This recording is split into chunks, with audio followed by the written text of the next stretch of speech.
శాపముందే, శాపముందే.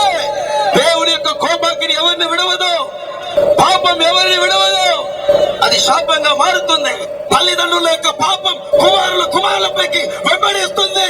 అది నా బైబిల్ గ్రంథం చెబుతున్న చెడ్డ పరిశుద్ధ దేవుణ్ణి మరిచిన ఎడల, ఆ సత్య దేవుడైన యేసును మరిచిన ఎడల నిన్ను నీ కుమారులను కూడా నా దేవుడు మర్చిపోతాడు. బైబిల్ గ్రంథాన్ని చదవని క్రైస్తవుడా, దేవుడి దగ్గర ప్రార్థన చేయని క్రైస్తవుడా, నీతోనే నా ప్రభు మాట్లాడుతూ ఉన్నాడు, నీతోనే మాట్లాడుతూ ఉన్నాడు.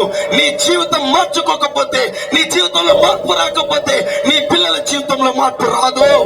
జాగ్రత్త. మారు మనసు పొంది రాత్రి మీకు ఒక శుభవార్త చెబుతూ ఉన్నా. నా యేసు ప్రత్యక్షంగా నాకు ఈ యొక్క మైదానంలో తన శిలువలో తాను మోసిన శ్రమలతో, అదే గాయాలు, అదే వేదనతో, అదే స్థితిలో ఈ మైదానంలో నా యేసు దిగి వచ్చున్నాడు. ఎందుకో తెలుసా?